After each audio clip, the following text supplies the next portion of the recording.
Hello. Welcome to another installment of the Central American Group's podcast, in which experts discuss topics related to doing business in Costa Rica, El Salvador, and the rest of the region. Hello, welcome to another installation of the Central American Group's podcasts. In these discussions, we speak with experts who have various programs and knowledge and expertise in business in Central America. Today, we have a gentleman with us from an organization called CAG. His name is Greg Uger. Greg, maybe you can tell us what the acronym means and a little bit about yourself and the organization that you represent. Well, thank you very much, Steve. I'm delighted to be with you and your audience. HUGE stands for Honduras, USA, Guatemala, and El Salvador. So what it is, it's a nonprofit 501c6 business association registered in Washington with the objective of facilitating and making investments, private investments in those four countries for massive job creation. And so that's the focal point of HUGE. And our longer name is Think Huge. And myself, I have a career between private sector, where I was with John Deere, Unocal, and Bechtel, almost all the time in developing countries and challenging ones at that. And then the other half of my career with USAID and the Peace Corps.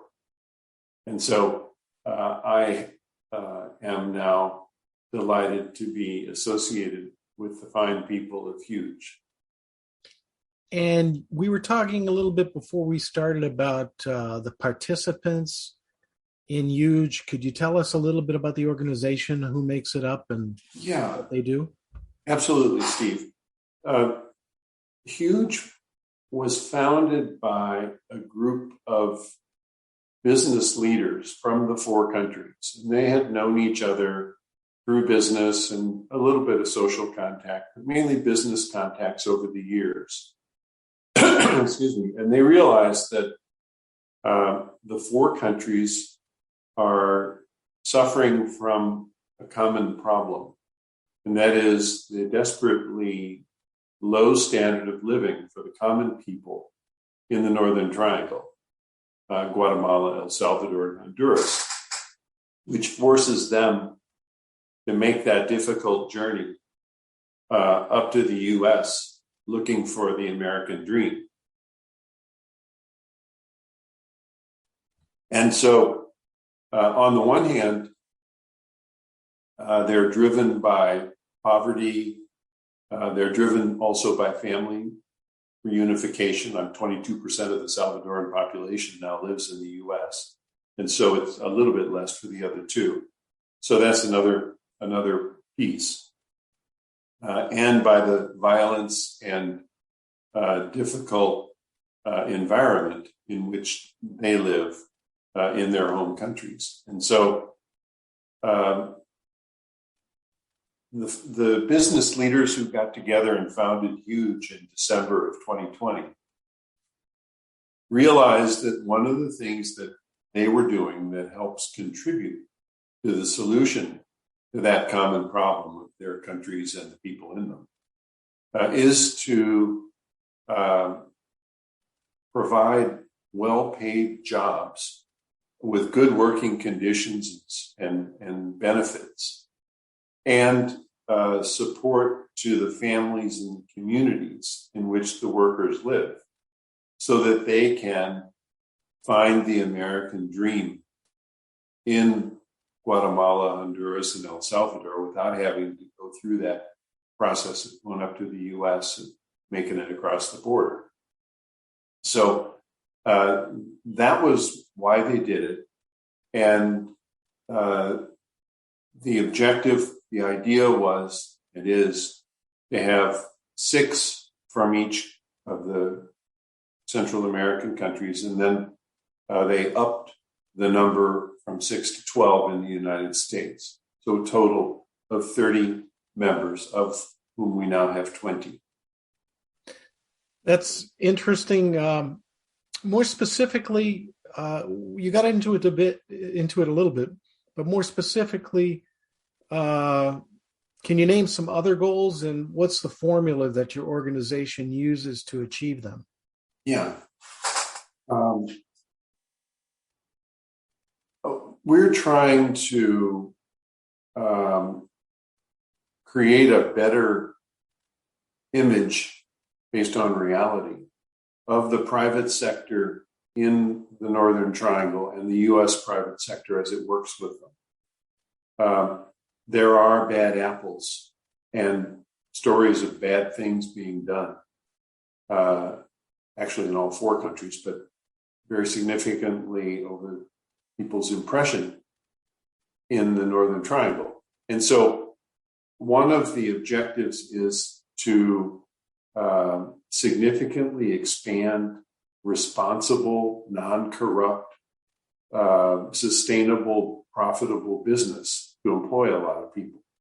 And so by doing that and by engaging in as citizens in the public discussion to push for policies that benefit the whole country, all the people, is one way to improve the image of the private sector in the area. Another is to make investments in and push strategic regional infrastructure projects. And those would be transportation projects, so roads, airports, upgrading seaports, border crossing. It would also be telecommunications, G5, in particular US G5. Very importantly, energy. The countries need to have abundant, competitively priced, clean energy to be attractive and competitive in the overall nearshoring situation. And so, and we can get into this a little later on, we're involved with some pretty significant energy projects. And the third goal is to increasingly make this group a point of reference in Washington on our issue, which is in private investment for massive job creation and sustainability. So those are some of the broader goals that the organization has. And the formula that we have, going to your question, is we work in clusters. So taking founding members who are in the same business and they working together to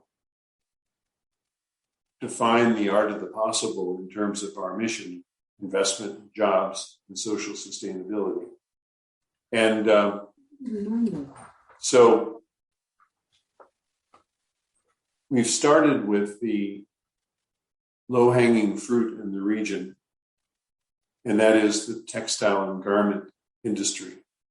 And so there we have 6 of our 20 members are big players in that.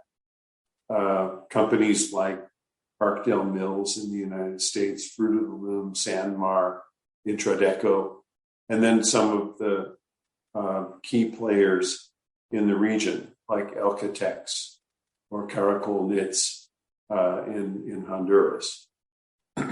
So they then are working together and making investments to make that industry very competitive and successful in terms of our mission.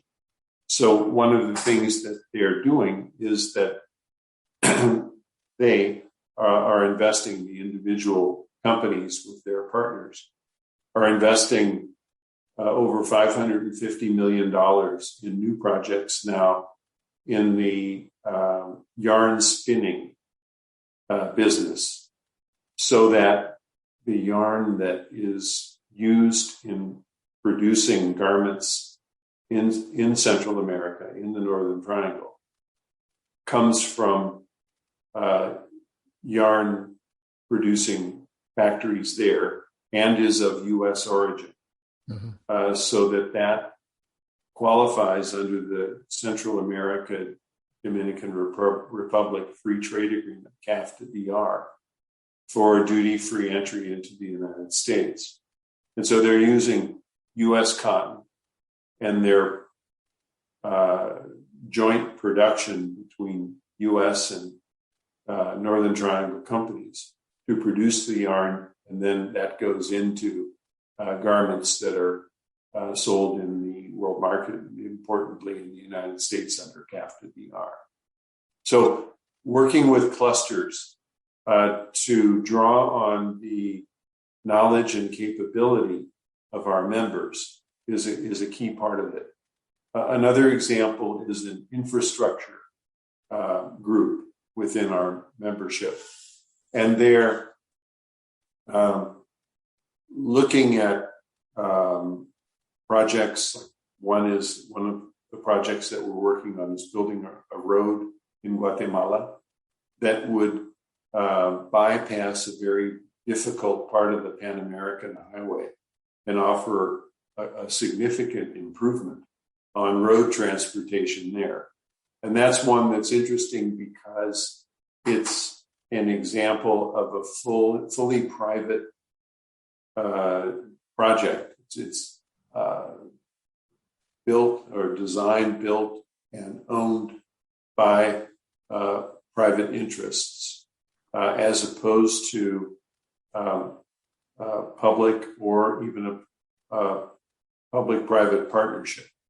And so we're also working in the infrastructure area in energy, where one of our founding members in joint venture with a U.S. company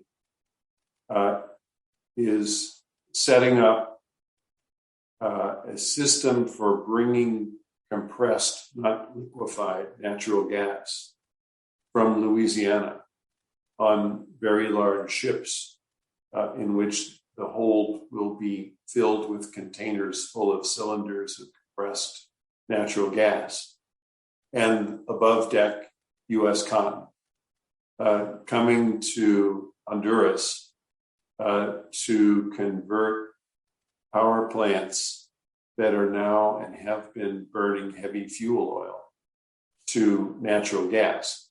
And so you get a lower cost, cleaner, reliable source of energy.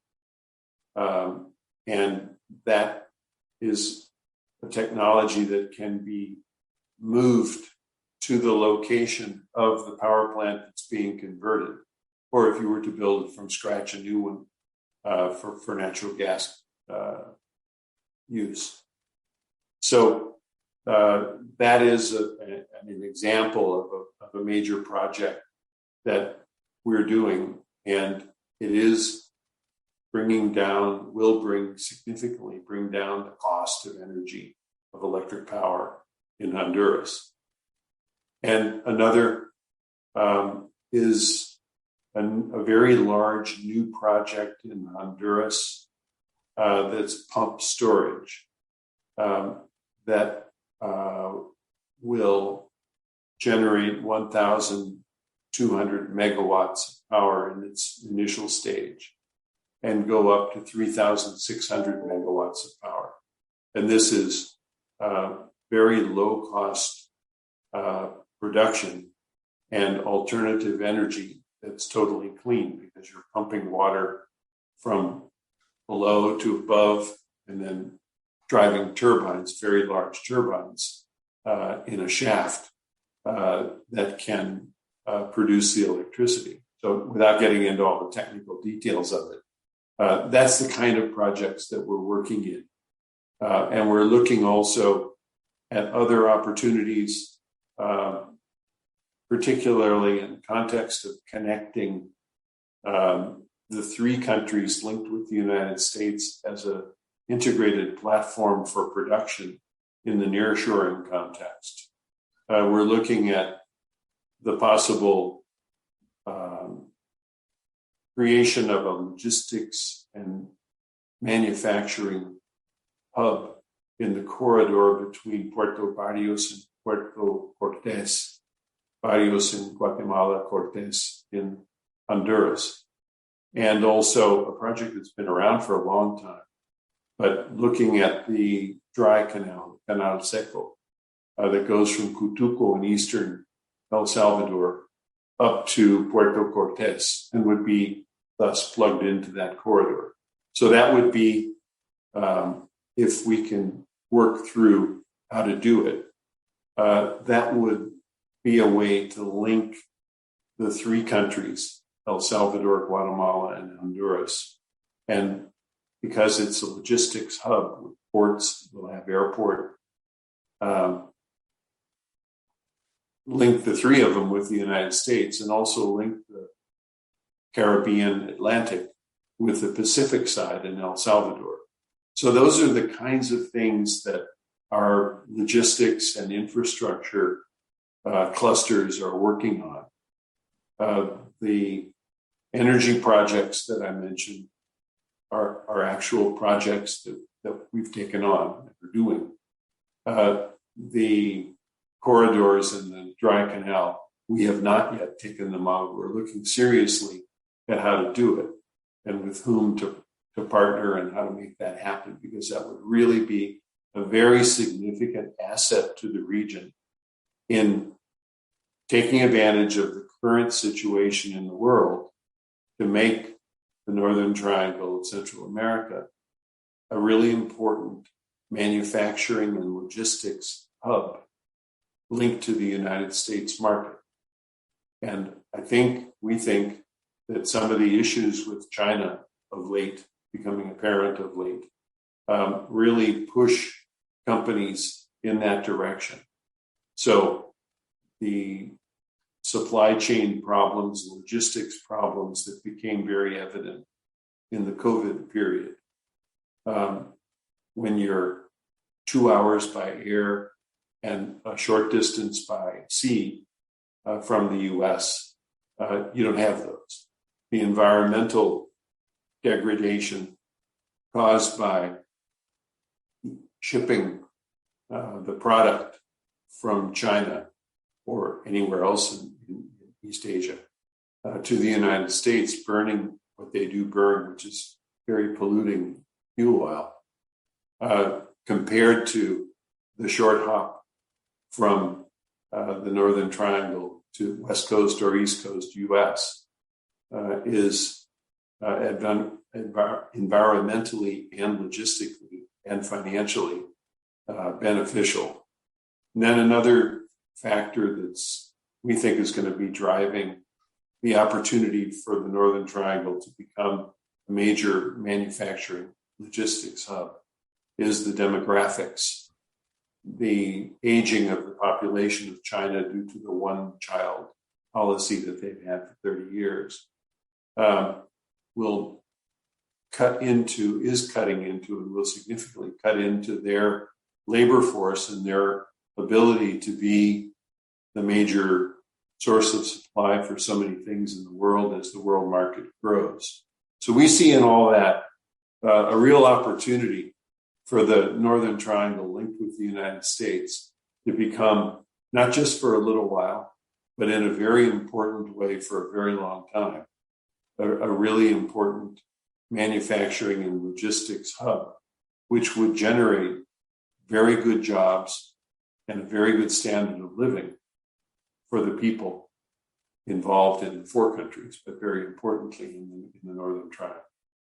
You've outlined pretty extensively the kind of relationships you have with private sector entities. Do you ever get involved with the governments of the region, and to what extent, if so? Well, as I said, HUGE is a private sector organization. And so it was a decision that the founders made up front not to request or receive funding from any of the governments. We're also not a lobbying organization. What we are is business people that have been doing profitable, honest business in the region for a very long time and expanding that as we've been discussing. And so we have a pretty good idea of some of the things that could be done by governments, any of the four, to enhance the opportunity that we're building, helping to build. And so we have ongoing conversations with the U.S. government. We've been very close to an Undersecretary of State, Jose Fernandez, who's got a real interest in the region and has been open to hearing what our business people have to say about what it would take and what the U.S. can do to develop the textile and garment industry or other industries in the context of the Northern Triangle in the U.S. And so we have those kinds of conversations on an ongoing basis, sharing at the request of the U.S. government the experience and the ideas that the business people have. We also are in the process now of working with a Central American university called CAG, which is a major business school that's been in business for a long time, now located in Costa Rica. So they're a very respected, capable, neutral player in the discussion of economic opportunity. So they are working in conjunction with us, but they're really doing it to analyze what are the things that the business community and the data indicate could be done to maximize the opportunity for the Northern Triangle linked with the United States to develop economically and to create the opportunity for the people that you and I have been talking about. So that's that'll be another linked with the governments, in that we will be able to refer to the NCAI study and objectively discuss the benefits of doing some of the things that would come from that, in terms of, if this were to happen, we would be able to mobilize this much investment in this kind of business to create this kind of opportunity.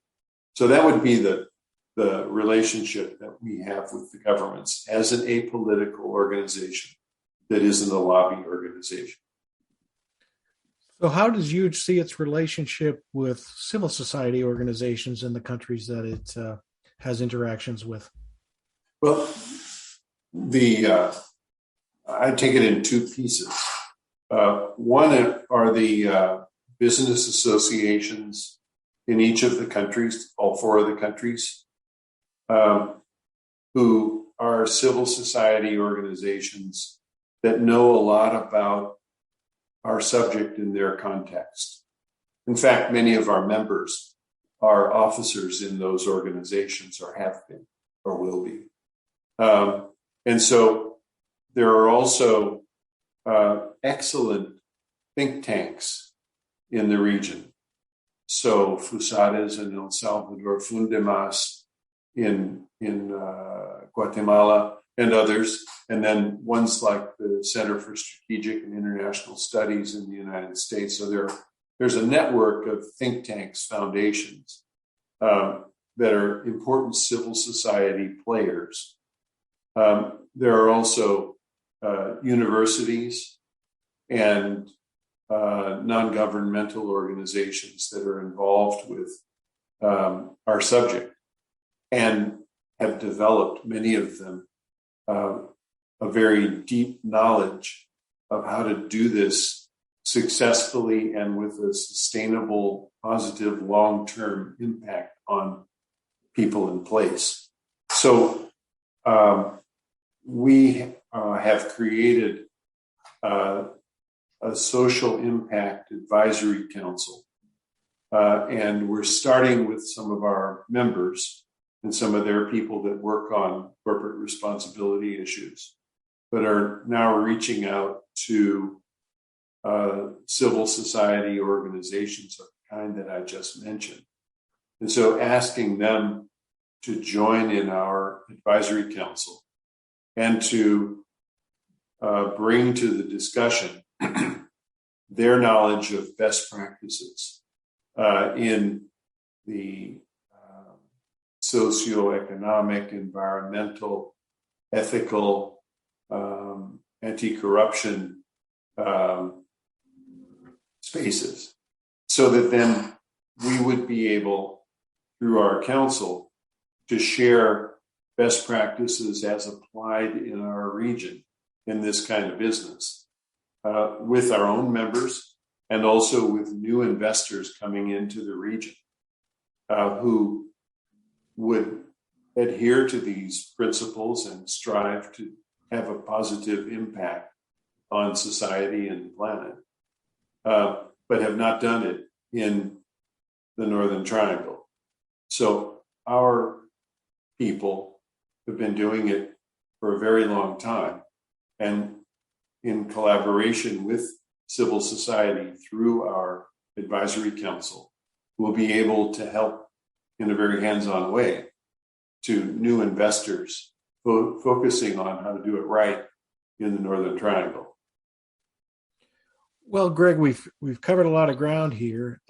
One thing that's common is our receipt of questions from listeners to our podcasts.